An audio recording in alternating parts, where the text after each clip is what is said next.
Welcome, everyone, to the Spiritual Brew Pub. I'm your host, Michael Camp, and today we have Reverend Derek Cabilis with us from the First United Methodist Church of Ashland, Ohio. Did I get that right, You Derek? got it, Michael.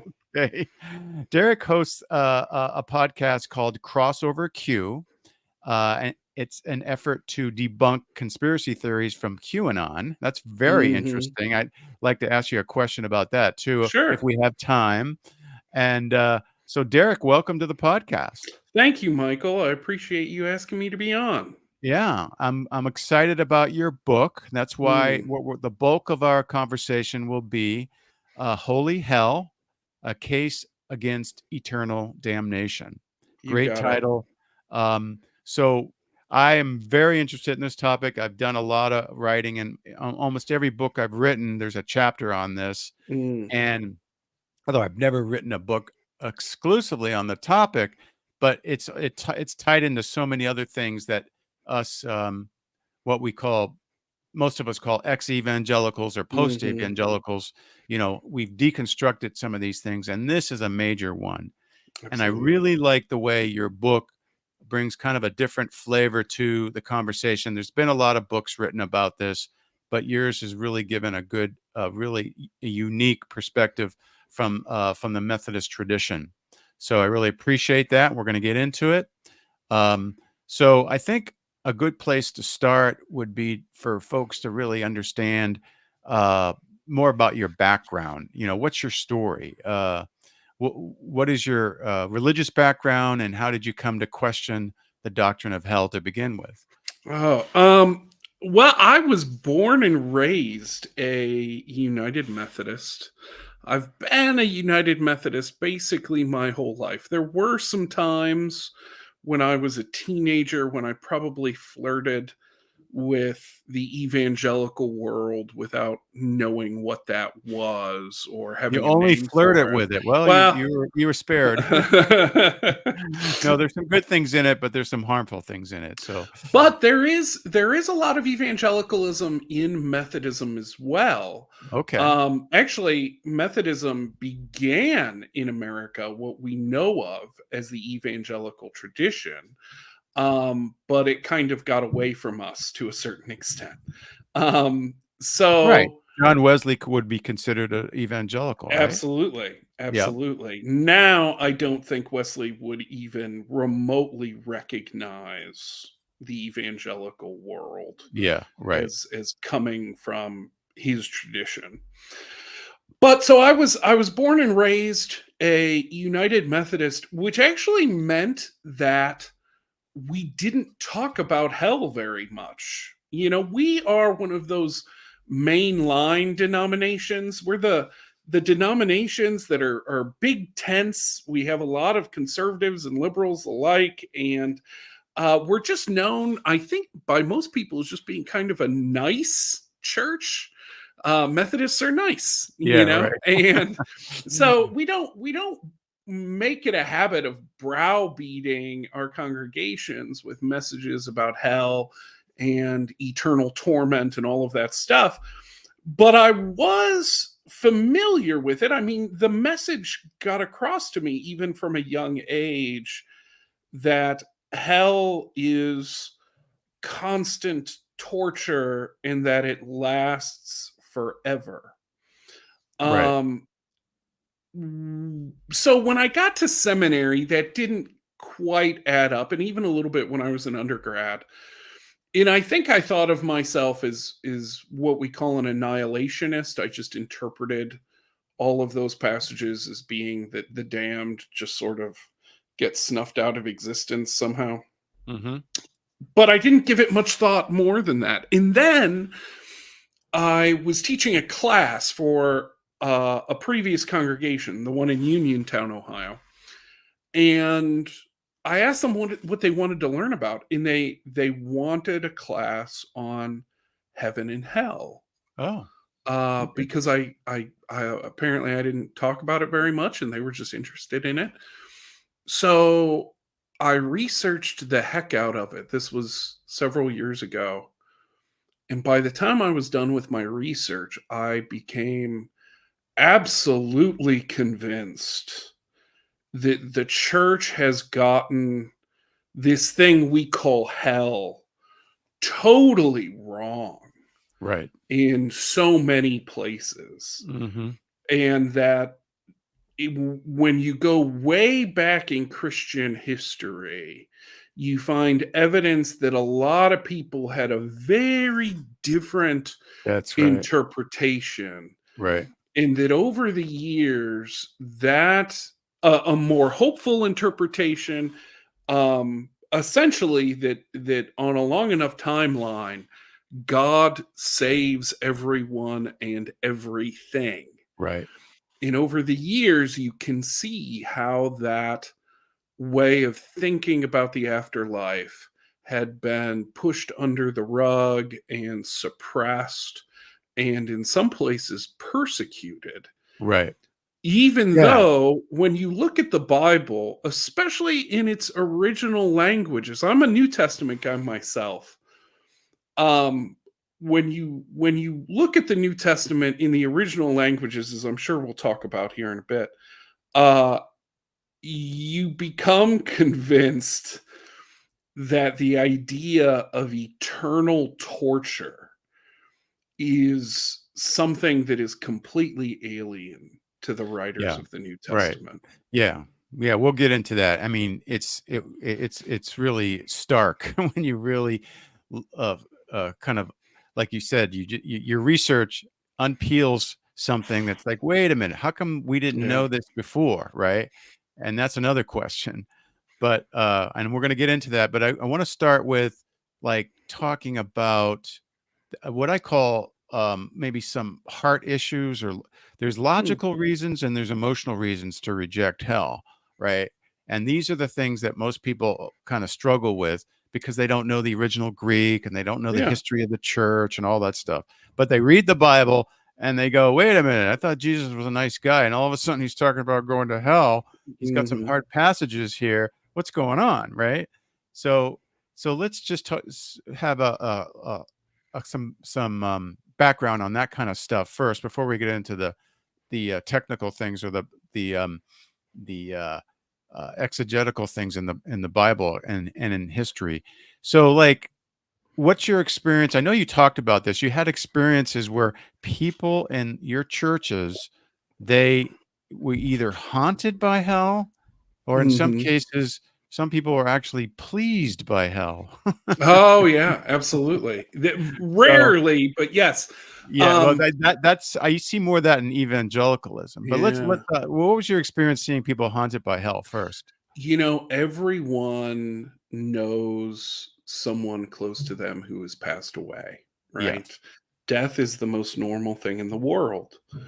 And we live in a society where not everyone is a Christian, not everyone keeps the same uh, religious beliefs. And so people have worries about friends, about loved ones, about family members. Right. And specifically, I recount in the book a story of a woman who uh, was absolutely saddened and at times fell into depression over her father, who was not a devout Christian, was not interested in God, um, and her unshakable fear that he was burning in hell. Yeah. And she actually talked about praying to God for her deceased father, yet also at the same time believing that God was just kind of swatting away her prayers, Right, he right, didn't want to right. hear it, So right, yeah. So that it's like Um, a finality thing. It's you really can't do anything about it. But she had such sounds like she had such love for this person, her father, that she absolutely. wanted to pray for him. And maybe there's a chance, you know? Yeah, yeah, just something. Right. And the idea of that struck me, that th- someone's going to tell me that this woman has more love and compassion for her father than God Yeah, does. right. That doesn't make sense, you know? Exactly. So many people have been haunted by other kinds of bad teachings. I mean, I've talked to a few people who were really scared because they were taught quite wrongly, even according to Catholic tradition, that their miscarriages or their children who died before receiving baptism were sent to a place called limbo, Oh, right, limbo, right. which is kind of a gray nothingness. But that's not even official Catholic doctrine. That's just kind of a folk teaching that started in some areas of Catholicism.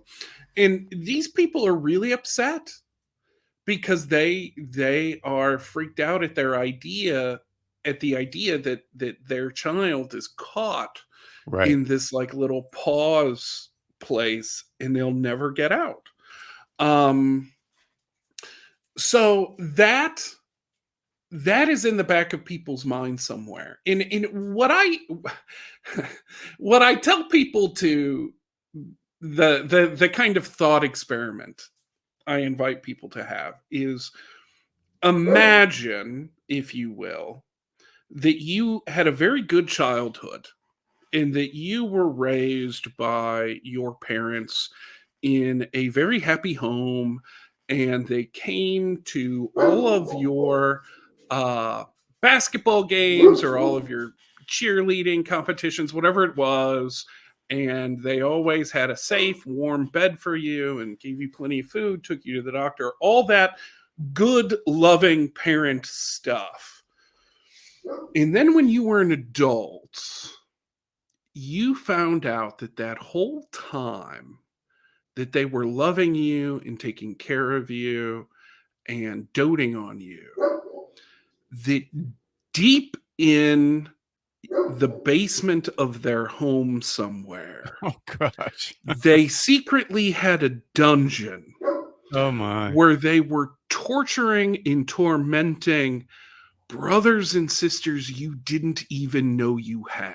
Right. Yeah. Wouldn't that affect how you thought about your parents? Yes. Wouldn't Yeah. that change your interpretation of your own childhood? That, I think, is something what everyone goes through. Even though we don't think about it, we keep it kind of stuffed down in the back of our mind somewhere. When we are sitting in church singing, holy, holy, holy, praising this Father who has infinite love, infinite mercy, is always forgiving, always blessing us, showing us grace. And yet at the same time, we're supposed to believe that that same God is keeping other brothers and sisters in a dungeon somewhere. Yeah, it is crazy. And that's the cognitive dissonance of it all. Yeah. It's And just that hurts us. I mean, yes, I it think that affects us. Yeah, even though we might not talk about it or whatever, even though the preacher may not be hellfire and brimstone preacher, it's out there because it's in the Bible and it's referred to and every it's in once the in a while. culture. It's in the It's culture. Right. It's it's true. background information. And Right. then, as you mentioned, there are those who seem to need there to be hell. Yes. I remember in a previous church, very small congregation, one of my first churches, I was preaching and a man came in, sat toward the back, kept his arms folded. And then afterward, I went to the back to greet people as I always do. And he came up, didn't shake my hand, looked me straight in the eye, and he said, "Hey, y'all preach hellfire in here, or do you preach that feel good gospel?" And I said, "Well, sir, I think I said something like, we preach the forgiveness of sins in Jesus Christ." And he said, "Yeah, that's what I thought." And he turned around and walked out and never came back. Yeah, right. Yeah. And it occurred to me that this man, even though he was saved, I mean, I'm assuming, even though he thought his relationship with God was good, nevertheless needed to hear that the possibility was out there that he or anyone else could be damned forever. That was an important thing that he needed, an important idea that he thought he needed to be exposed to. Yeah, it is remarkable. And who knows what he thought inside, but I know a lot of people who would say, "Oh, well, that's because it's biblical, and if you're not preaching it, it's not you're not being biblical." Or other people do seem like they want hell to be so that people can, be vindicated at the end. See, I was right, Mhm. and you're going to hell, you know? Yeah, there's a sense in which I think people want to understand the world as a dichotomy. Right. They want to understand, they want to be able to put people in very easy categories so that life becomes clear and they can easily navigate who is a good person and who is a bad Right. person. Yep. And then there are those who I think want to hear about hell almost as a kind of prophylactic, Okay. as if hearing about hell from time to time is the thing that will keep them on the straight and narrow. Okay. And like I liken it to, my mom had a paddle that hung on the wall of the kitchen. Right. And I don't think she ever used it, but she often pointed to it, It was the right? threat of the paddle. Yeah, it was the threat. And so I think that people fear that if we jettison the idea of hell as eternal torment, that they and everyone they know will have no more reason to be decent people. Yes, right. That's often an objection from evangelicals. Well, Mm, if you're a universalist and everyone goes to heaven, then why did Jesus come, or why do you need the good news, right? And yeah. it's like like, well, wait a minute. I mean, that's the only reason you believe is to avoid hell? I mean, And my it, my position, I want to be clear. My position is that for many of us, I assume myself to be included, there will be potentially something yeah, painful. we'll get to that, but that's a good Okay. point. Yeah. Hell, being a universalist, folks, does not mean that you don't believe that God will hold people accountable, that there are No. people that really need to be purified and Yeah. changed and corrected and so forth. We're going to get into that, but that's a very good point, right? So, but one of the examples you gave, I thought was really good to kind of tie up this theme that we're on, is like, how do people handle this doctrine of hell that they supposedly they believe because it's taught in church, it's in the Bible, it's in the back of their mind.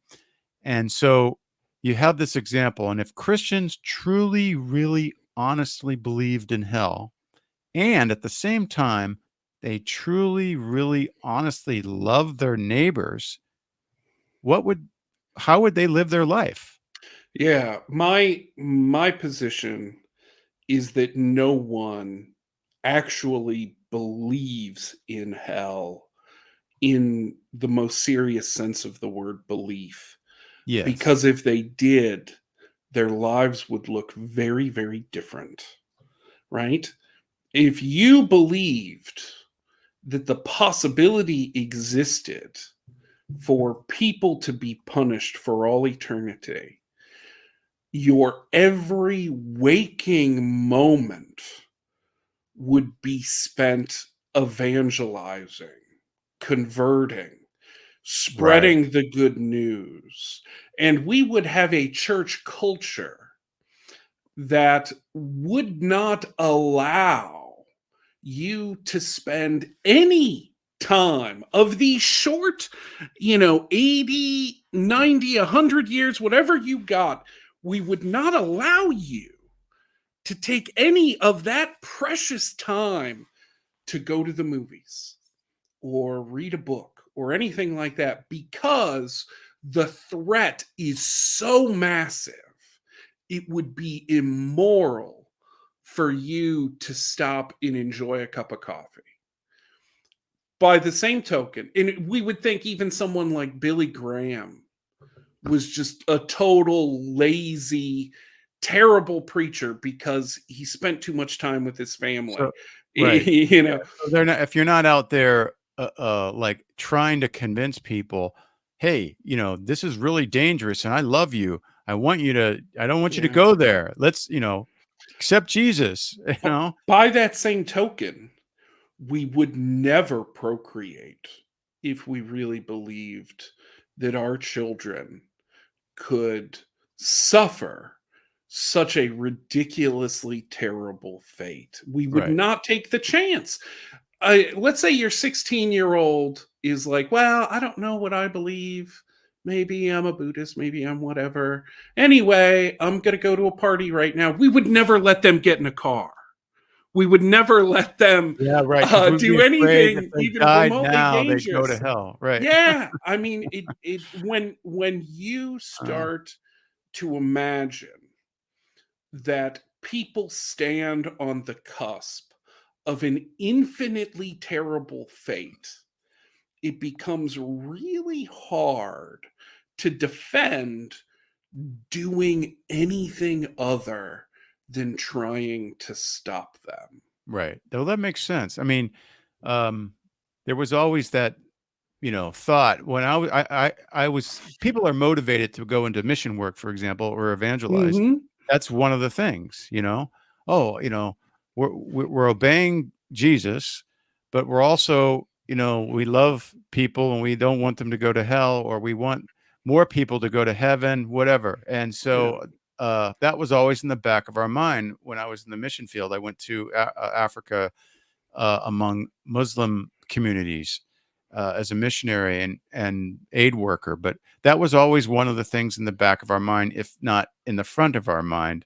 And in my experience, when you show up in a country where 99% of the people around you are Muslims, Mm. and they've been that way for centuries, all Mhm. of a sudden you think, wait a minute, this doesn't make sense. Mm. We're not gonna convert that many people. No.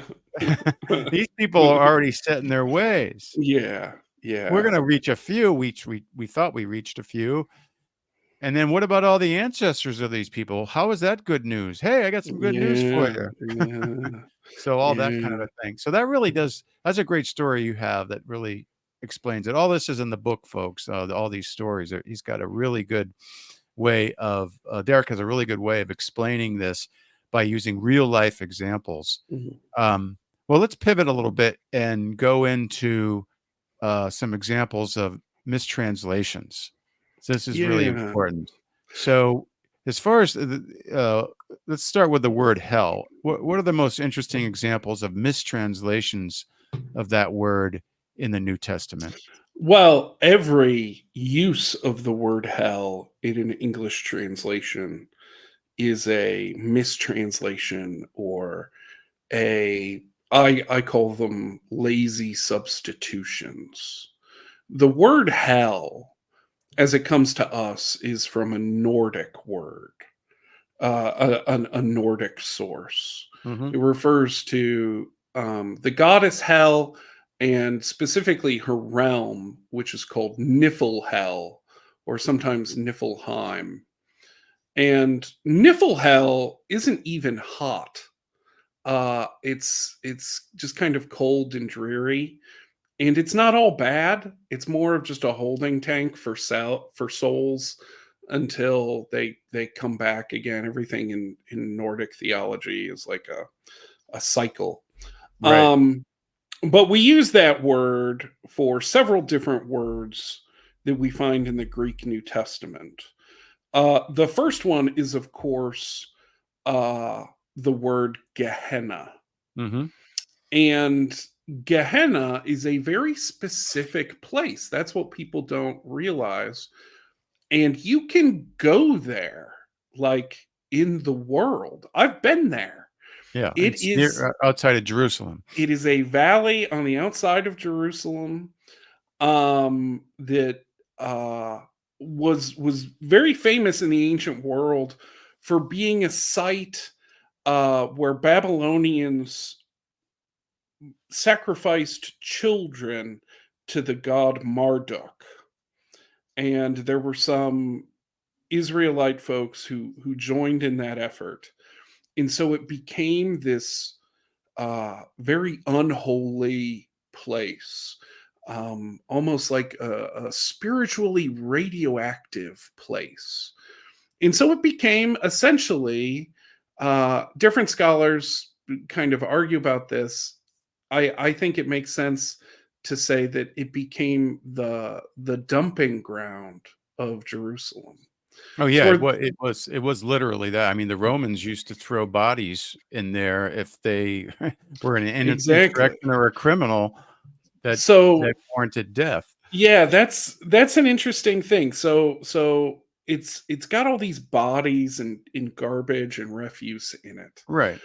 And as such, it, if you know anything about garbage disposal, you know the threat is always there, even in our modern world, of garbage dumps catching on fire. Mhm. I used to live near a garbage dump in Oberlin, Ohio, and they actually had water hoses that would spray down the whole thing every once in a while because when the microbes heat up and all sorts of chemical things happen, fires start all the time in garbage dumps that create a lot of smoke. It becomes very hazy, very dark. And in that same way, in a garbage dump like this, where you would have the bodies of paupers and criminals disposed of, you would have an outbreak of wild dogs. Wild dogs were a Oh, right. huge problem in ancient Israel, or ancient Palestine, and they would fight and they would bare their teeth at one another as they fought over picked over the flesh and bones of these criminals. And at the same time, you would have families of these poor people who were thrown into this thrown into this dump, come there to cry and mourn over them as we would come to a gravesite.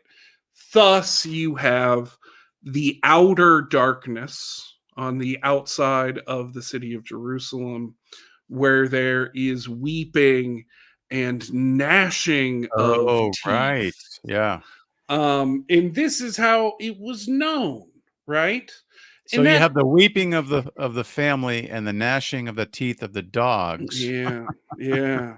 and the And outer darkness. I never thought of that one before. It's yeah. outside the city where it's dark. Yeah.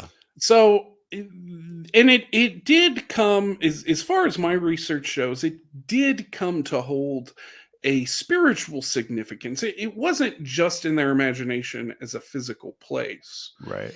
but um, the referent was very much an actual sort of physical location that they could all point to and say, "Oh yeah, that's the kind of fate he's talking. That's the kind of ruin he's talking about."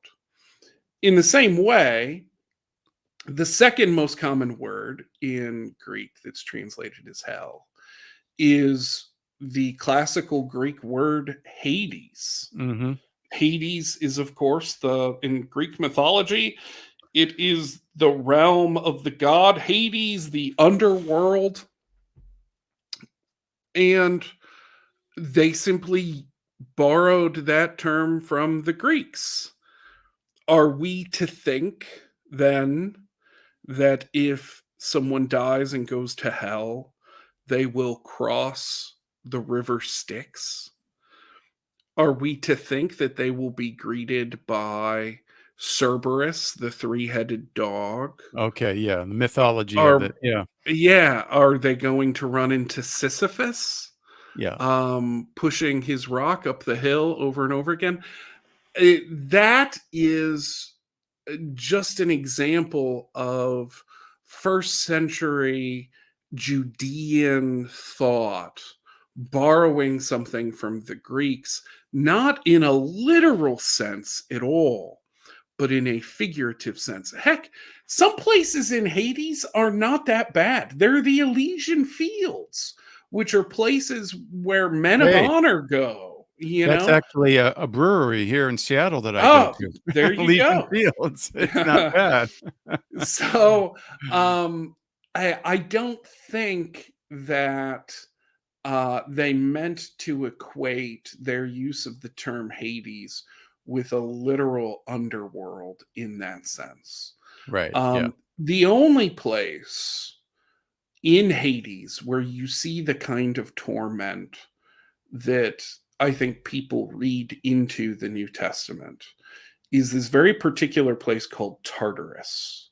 Right. In Tartarus is where you get the Deniades, who are forced to carry these jugs of water with that have holes in them forever and ever and ever, and they can never fill up a basin. Or you have Sisyphus pushing his rock up a hill only for it to roll down, that sort of thing. Um, Tartarus is only mentioned obliquely in the New Testament. Yeah. Jesus doesn't mention it. It's in, was it Peter? I don't Yeah, remember. Yeah. yeah. In Peter says that, or First Second Peter, Peter, Second Peter. Yeah. not the real Peter, probably. Yes. So that's Um, another issue. That's yeah. very Sorry, disputed if he was I even the probably author just of that book. lost some of your listen. No, no, no, No, no. your No, listeners are you're good. okay. Your We've talked listeners are about good. this stuff Yeah, before. So yeah. Um, but he says God essentially he turns Tartarus into a verb. He essentially says God tartarized Satan and his demons. And what he means to say is that God threw them out of heaven as Zeus threw the Titans off of Mount Olympus into right. Tartarus. That's what he Yeah. means to say. Right. Right. It's not a reference to eternal torment. It's Right. not Right. a reference to But it's torture but even forever and still, ever it's and the ever. fallen angels. It's not humans. So No, no. yeah. But it's my belief that on a long enough timeline, um even Satan and his demons, however you want to characterize those figures from the New Testament, even they would eventually be redeemed by Yeah, we'll Christ. talk about that, but Yeah. that's actually the view of Origen, one of the church fathers. So Origin of it's Alexandria. right. It's not a you're not pulling it out of thin air, too. Mm-mm. So, but let's pivot a little bit. Yeah. We've kind of focused on hell. There's three words: Tartarus, Hades, and Gehenna. And I would add that for Hades in the Septuagint, it was the word used to replace the word Sheol to translate the word Sheol, which is Yeah. really kind of like the holding place for the dead, right? Well, I mean that's a great story because if you look at just the King James version of the Bible and how that version deals with the Hebrew term Sheol, when it is used in a way that makes it sound negative, the King James version translates Sheol as hell. If it's used in a way that makes it neutral or even positive, it's translated as either grave or pit. Yes, right, right. And the Yeah, best example of this yeah, is when Saul summons, he goes to the Witch of Endor and summons the ghost of Samuel from Sheol. And upon coming out of Sheol, Samuel's first instinct is to complain about being disturbed. yeah. You would Right. imagine if Yeah, Sheol yeah. were the kind of hell we tend to talk about, he would be happy for the break, Right. right? Yeah. I'm good. Oh, wow. I get to talk to someone else Yeah, outside. Right. it would be a nice little vacation for him. Right. Right. Yeah. But That's a good for point. him, Sheol is rest. It Right. is peace. Right. Um, Yeah. Yeah. So that's very interesting that all of these things you unpack, there's different the original meaning in the context of their culture and Greek mythology and all this stuff, or the fact that there's a dump outside Jerusalem called Gehenna, and we translate that hell. I mean, it's just remarkable to me that so many things have been mistranslated and misinterpreted because of sloppy translations and theological bias, etc. You So I know what it wanted to, is, Michael, real yeah, quick. go ahead. Can I break in?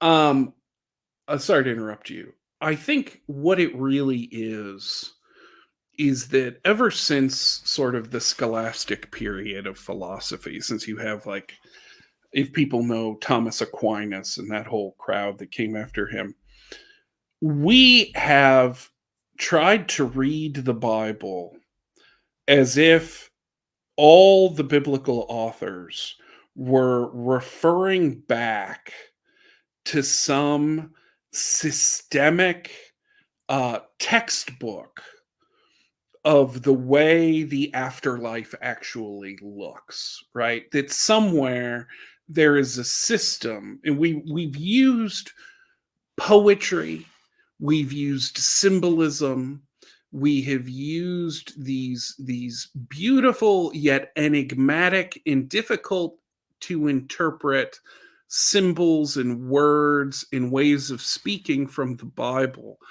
and we've tried very hard to hammer them out into a concrete system, as if somewhere there is a geography book of the afterlife. Right. Yeah. But Right. We make actually, a lot.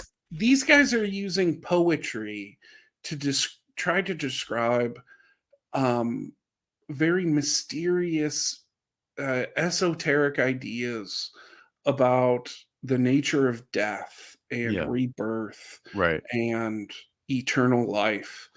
And when you try to bend that into some kind of mathematical formula, you lose all of what makes it great in the first place. Right.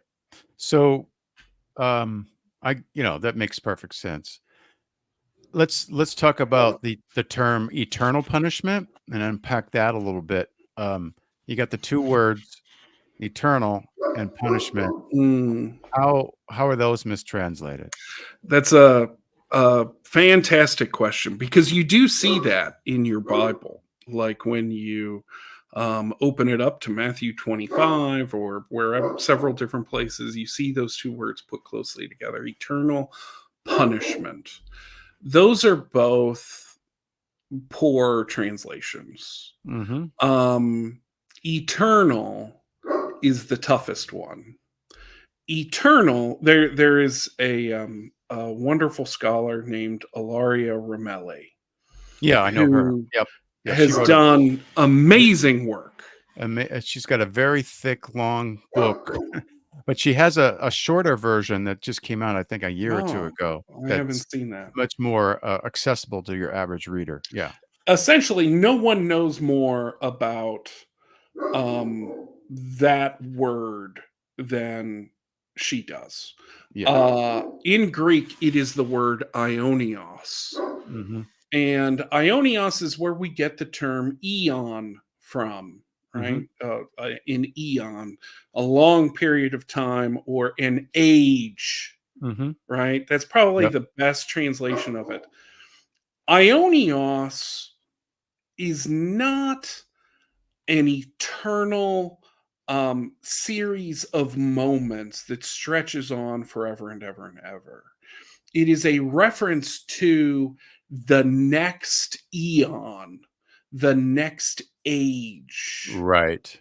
They have a word for that kind of eternal, for the kind of eternal that is a series of moments stretching on into the future, and that's aidios. Right. And there are Different term. places where aidios is used, not in terms of punishment, right? Yeah. And whenever it speaks of that punishment, it's using ionios, essentially saying the punishment of the age. Right. The second thing you have to know is the word punishment. Mhm. The word for punishment is actually a horticultural term that means something like pruning. Right. Um, that it's not retributive punishment as we think about it today. It's not an eye for an eye or that kind of thing. It is punishment that is specifically performed in order to create growth. Exactly. Right. That is, it's punishment that has the good of the one being punished in mind. That's difficult for us to understand because we live in a world that is so often based on retributive punishment. We talk about, having a reformative justice system. In my opinion, that's kind of laughable. Um, Somebody hurts somebody else, we just hurt them back as a form of retribution. What this is referring to is, um, well, what I would call a kind of purgation, right? A burning away of the bad so that the good can reach its full potential. Yeah, no, no, that's real. That's it. You've nailed it. Many people have, translated this word. There's another word, timoria, that means true retributive punishment, and Mm, uh, they didn't. That's not in. That's not what no. Jesus used, according to the Greek translation. He used the word kolasis, which is the word that you just defined. Yeah, and now I don't know. I'm not sure if you've heard of. I could bite right behind me. There's David Bentley Hart's translation of the New Testament. Are you Oh, familiar yeah. with that? Oh, absolutely. Yeah. So He he Yeah. uses the term chastening of the age, The Chastening of the Age. chastening of the Beautiful. age, and Beautiful. then have you heard of Dr. Ann Nyland, the Source New Testament? I have not You actually. should I'm look it sorry. up, but she uses the I love her term. She uses the term the rehabilitation of the Yeah. for a period of time, right? Yeah. So that's it's God's rehab program. It's like you said, you're pruning someone, you're correcting them so that they could grow, so they Yeah. could change, so that they could become a better person. And It's not Yeah, can I go ahead. can I share a personal story with that? Sure. One of the reasons why I think that translation spoke to me so deeply, and why everything about Ionios and Colossus makes sense to me, is because when I was 29 years old, I had to have my right leg amputated. Oh, right, you will go into that in the book, right. Yeah, That is and I it's a long story. I was born with a congenital limb difference that just got worse and worse over the years, and eventually it got to the place where the best thing to do for me in terms of pain, I was on a ton of I was taking methadone as a painkiller, oh my gosh. um, prescribed by my doctor. I mean, it was insane. The best thing to do was just to cut it off and to go through life with a prosthesis. And I think that gives me an appreciation for understanding that sometimes we need to have something cut away from us, um, in a very painful way at times, in order to enter into a new and better kind of life. Like now I walk essentially without a limp. I limped my whole life. I'm not pain free, but I don't take opiates anymore. Like I don't have nearly the same kind of pain I used to have. Right, And right. it having that cut away gave me a new kind of life. In the same way, there are other um appendages, spiritual appendages that need to be cut away from me. Yeah, right, right. And if they're still there by the time I cross over, I imagine that Christ will come in the form of a surgeon and say, "Okay, let's get to work." You know. Yeah, right. No, this is bringing up the other thing we wanted to talk about is that, um, often people say, well, yeah, well, if you don't believe in hell, what about Hitler, or what about all these other terrible people? Yeah. And then there's it's kind of like a rationalization that, well, there are good people like us, and there's bad people like all these other ones. Yeah. and and so all of us go straight to heaven, and all these bad people go straight to hell. But what there there's probably something in between, because there is a lot of evil in the world, and I think we believe that God holds people accountable, but also wants to restore people, desires to restore people. So I guess the first question on this is, um, what's your response to people who say, "Hey, when you die, uh, that's your last chance. That's the ultimate cutoff from securing one's salvation." How do you respond Oh, to that? well, that's just completely arbitrary, isn't it? Um, to see life as like an 80-year-long test that has this definitive cutoff point. Um, the truth is I think it would actually be a greater heresy to say that God would allow the evil of someone like Hitler or Stalin or Jeffrey Dahmer, so on and so forth, to be maintained in hell Oh, right. for That's all a good point. Yeah. eternity, right? Right. Yeah. Um, and this is jumping ahead a little bit, but I remember the first time I ever saw Return of the Jedi, I Yeah. was This is a good blown story. away. Okay. Um, and spoiler alert, if it's a 40-year-old movie, so hopefully you've seen it No, by I now. don't think you need to have Um, a spoiler alert. Don't worry about that. but the crazy thing is I got the video cassette trilogy when I was like 12. And so I watched the first two movies, one right after another, and Darth Vader just needs to get what's coming to him by the end of Empire Strikes Back. You're like, "Oh man, I can't wait to see justice come upon this dude and for him to be banished forever, die a grisly death or whatever." And at the end, Darth Vader is redeemed. Right. Right. And that blew me away. I had never seen a story where the villain receives a kind of redemption in Hmm. the end. Right. Right. And that made it so much better. That is such a better story and a much more complete victory, is it not?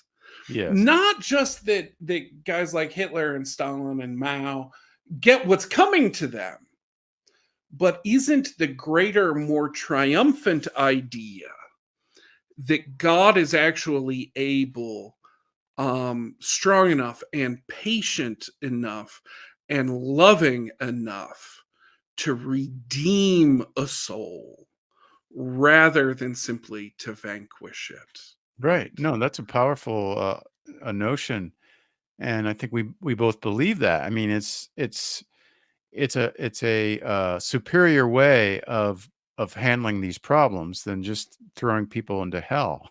It's just Yeah, a God who just, I mean, think about it like this. It's the difference between believing in a God that just literally, in the case of Gehenna, throws everyone into a landfill, and a God who's actually strong enough, smart enough, and loving enough to take that raw material of people's souls and create something good and useful and redeemed out of it. right. Right. And so I think that to those who want to argue that there must be eternal torment, I would argue that they besmirch the holiness of God. God is No. not that lazy that all he does is just toss us away and forget about us, right? Right. No. No. I agree. So, and another thing that I bring up too is that, you know I like to believe that most of the time people kind of get their purification in this life. They Yeah, go through some really hard times, not because God's punishing them, but because it's the consequences of the way they live their life, you know? absolutely. And so, I mean, that's another side of it. It's That's like, just what we call discipleship, yeah, right? right. It's that process of purification. Mhm. And we have aids in doing that. In the Wesleyan tradition, we call those the means of grace. Yes, right, My argument is that whatever the Ionian colossus is, right? Whatever the chastening of the age right. The rehab is God's rehab program. it's a means of grace, Mhm. right? Yeah. Like fasting, prayer, Eucharist, Mhm. um, whatever you want to put in there. That's why I called the book Holy Hell, Right. because Yeah. whatever it is that hell is a holy thing, and it makes us more holy so Right. that we can be united with our God. Right. So that begs the question that when we talk about these things, then people will say, "Oh, wait a minute. Sounds like you're talking about purgatory." And we know that's what the Catholics believe, and us Protestants, we don't believe in purgatory. That can't be true. What's your response? It absolutely is. My argument with the Catholics is that their purgatory is too small. For Catholics, purgatory is the place where the saved and the faithful go to have their sins burned away. Mhm. My response is that actually everything we call hell is actually a purgatory where everyone goes to have their sins burned away. Mhm. And that burning is a good thing, it's a holy thing. It may be painful. I don't know. Like, it certainly seems to be something that Jesus wants to warn us about in order to get us to more fully take care of that stuff while we walk this earth. Right, right. Take care of it Um, now instead of later. Yeah, yeah. right. Um, and that's what discipleship is. Yeah, that makes sense too. But it doesn't go on the way we think of it is going on forever and ever. It has Right, a goal, it has an right, end point. right. I love Dante, real quick. Dante Alighieri is where we get so many of our cultural Dante's images of Inferno. hell. Yeah, Yeah, right, right. Dante's Inferno. Um, to me, and he has all kinds of problems. His book is essentially political. I talk about that in my book. It has much more to do with the politics of the time than with religion, in my estimation. But um, the sequel to the Inferno, Purgatoria, where he talks about purgatory, has this beautiful scene at the end where Dante ascends the mountain of purgatory, and at the end, to get to the tree of life, he has to cross this barrier that is like crystal flame, and he steps into it, and he says it was so hot he wanted someone to dump molten glass on him in order that it might cool him down. But then, after he's across it, he can barely remember the pain. And what he Oh, okay. does remember, he remembers fondly because he knew that it was the only way to get to the tree of life. Yeah, right. That's And that's an that's interesting story. I have used that image in my own spirituality to think about, and when I've counseled other people who I actually just talked to someone this week who's about to go through an amputation, and they're Oh, no. very upset. Oh, boy. And that's the best image I can come up with is, yeah, this might hurt, but the thing that's on the other side of it is so good. Hmm. that you won't regret it at all. Yeah. Well, that's a good Um, story. Yeah. So the other point I would make, and I'm sure you agree with this, is uh, if there is such a thing as a purgatory or some kind of a process that some people go through, it's not a punitive or punishment for punishment's sake. no, It's not okay. no. According to this, your list of sins requires whatever 100 years or 10 years Yeah, or a year, no. and then you're out. No, it's a refining experience Yeah. that I picture it almost as being not as actually being and once you get over the pain and you start to realize, oh, this is good, then you Yeah. start actually enjoying it and going, okay, where else do I have to work on or whatever? Who knows Yeah. what it's like? Absolutely. Because that's kind of the way our lives happen when you try to be honest with yourself. Okay, how do I change myself and become a better person? That's what happens. You go, oh, this is painful. I have to address this issue in my life. And then when you do address it, you realize, oh, okay, that's actually better. I'm glad I did that. The best analogy I think you can have, you came close to it with using the word rehabilitation. Right. I think physical therapy. If anyone Mm, out there has ever been through right. physical therapy as they've recovered from a surgery or an operation, I've had to do it several times. And man, that first visit always sucks, right? Right. Um, and you're tired, there's pain involved, you're moving your body in ways that it doesn't want to move. But then what happens? You start to loosen up. You start to gain strength. You start and it starts to feel good Yes. because you know you're getting stronger. You Right. know your body is being, in some sense, redeemed. Right. I think that's what purgatory is for the soul. No, that's a good analogy. Yeah. So we're getting close to our time, Derek, but there's one Oh more man, question we I could have. do another one if you We want. could, but I do have one more question before we wrap Yeah. up. And it's being a universalist. It's being Mhm. someone who doesn't believe in hell anymore, believes that everyone will be reconciled to God, and it's a mystery how it will happen, but we have little posts and signposts that say, "Hey, it's probably like this, it's probably like this," Mhm. that we're discussing.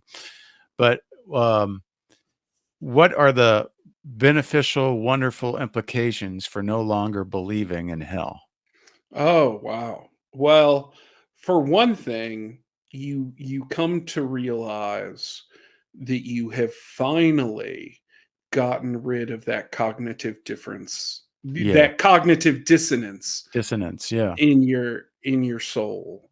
That when you praise God, you no longer have that that itch in the back of your mind that says, wait, is this God actually torturing other people?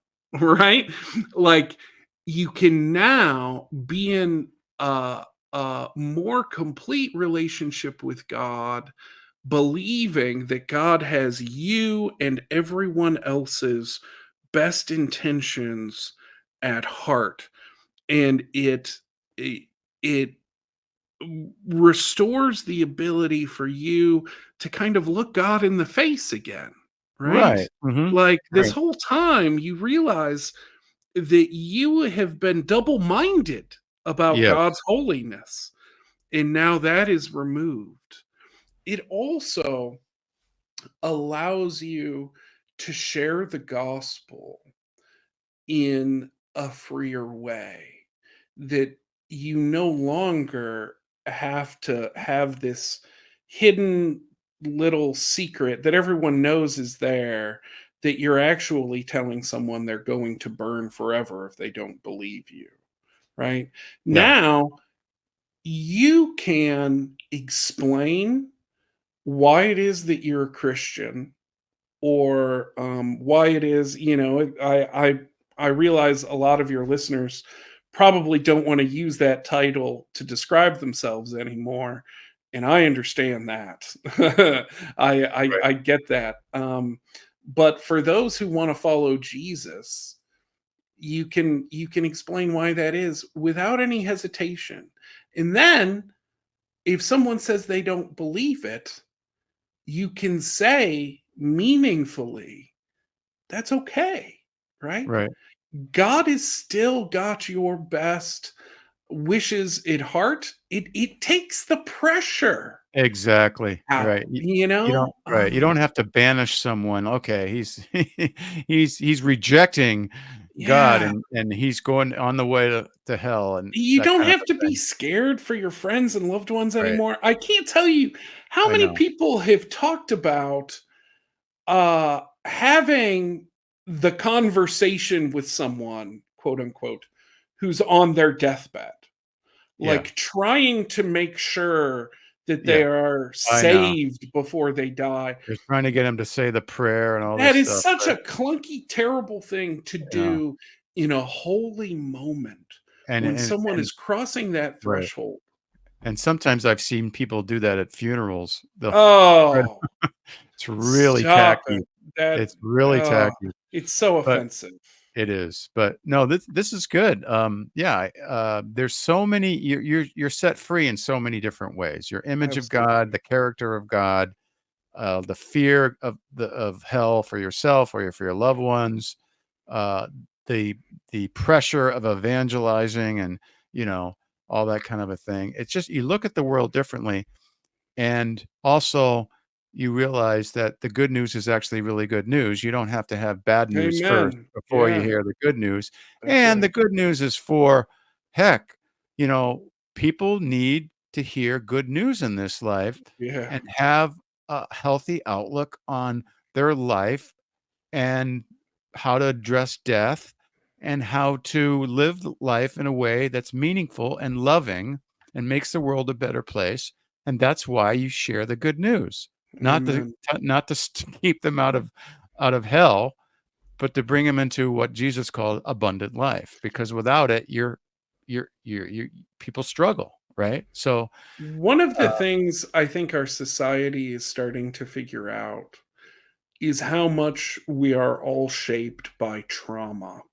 mhm, And w- the universalist presentation of the gospel is not only a form of the gospel that is not itself traumatic, but is actually the kind of gospel that can heal people that's a from good their point. trauma. Right. Yeah.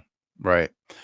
Well, this has been great, Derek. I really appreciate your insights Mm. into this. You've thought a lot about it. You wrote a book. We're talking about Holy Hell, the case against eternal damnation by Derek Kabilis. Cabilis. Thank you. It's a tough one. You It's a got the tough one. cue on that one. Yeah, And by the time this comes out, I mean, it's already available on Amazon for yeah. pre-order. So go to Amazon, type in "Holy Hell" and you'll find it. And it, I read the advanced copy. It's a great book and an Thank you. excellent contribution to the already, you know, fairly broad uh, Yeah. collection of other books on the topic. But Derek's has got a really good, unique perspective. So, Derek, thanks again for being with us. I'd love to talk further and get to know you more and see how we can work together. I really admire you for what you're doing in the Methodist Church. So, thanks Oh, again. thank you for what you're doing. This podcast I know is helpful to a lot of people who have been traumatized Right, by the church, by Christianity, and who are trying to figure out what that means for them. right. And No, so you're a healing voice to those folks. yeah. Well, thank you.